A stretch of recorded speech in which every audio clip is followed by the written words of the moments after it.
Dear Ellie, what's up? How's it going, sis? What a great opportunity it was to finally meet you last week. I felt that I knew you already when we met because a photo of you and other women in Chowchilla that Marianne sent us is up in our kitchen. We show that beautiful photograph to everyone who comes to our house. The program you and the women set up was beautiful, Ellie. The dance performances showed that you practiced hard and the bright costumes were well coordinated. I thought of how you spent hours together trying to remember those Samoan, Hawaiian, and Tahitian songs and dance movements. You all were on your own, depending on memory from perhaps dancing at church and with sisters and cousins, moving your bodies to a familiarity you grew up with that may not be available anymore since you entered prison. When Fiji's E Papa started playing and the Samoan Black Stud D softly sang along on the microphone while another sister performed a beautiful hula, I began to cry and I had to look at the floor. You see, Ellie, I was overwhelmed with the memories and the meanings that surfaced as this Mari song played with all of us sitting in the hall. E Papa Waiyari. Taku ne mahi, he tuku roi mata. See, Ellie, when I was a child in Tonga, we learned the song in class too, and we did a stick dance to it. My auntie Salote, who passed away when I was a teenager, helped my mom to make me and Fui dance costumes. I think of my aunt Salote, who cussed a lot, but loved us unconditionally. She passed away due to cancer, and my dearest cousin Hugh, her eldest son, still a teenager then, was left to care for his 3 younger siblings. You see, Ed Papa and Long Beach, Ed Papa is our family's theme song because it's about a hard life.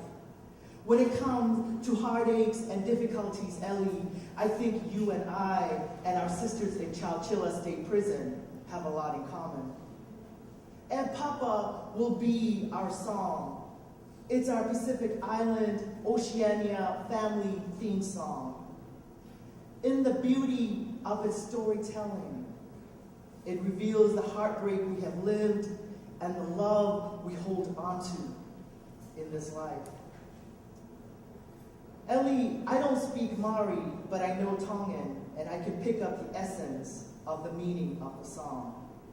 This is my translation of its essence.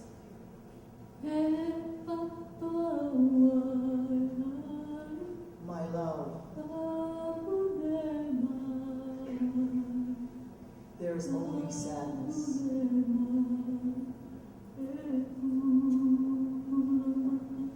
No end to the tears.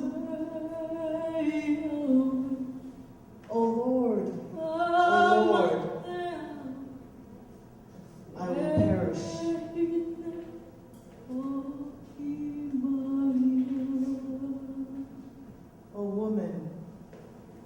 Oh woman, come back home to me.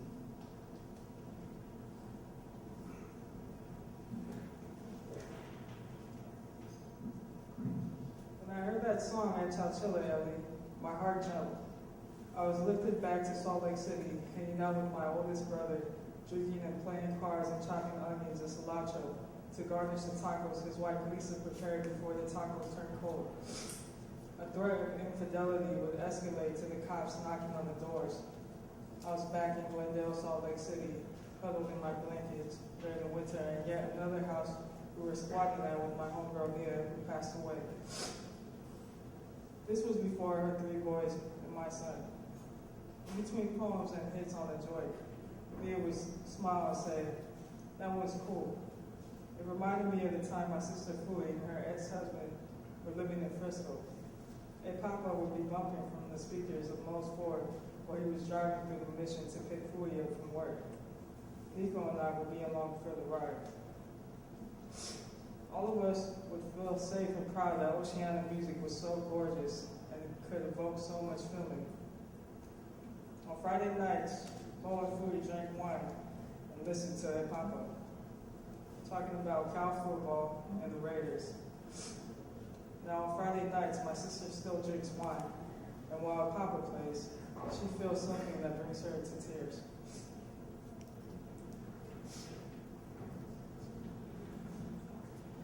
Awe, awe. Our Oceania music reminds me of the struggle that is life. It is being true to our hearts during the struggle that will deliver us back to our true love, to our true homes. Being true because it requires us, Pacific people, to sit every day with our ordinary, vulnerable selves will give us our freedom. I love you, Ellie. Follow the beat of your strong heart. Ofalahiatu, you're all the homies.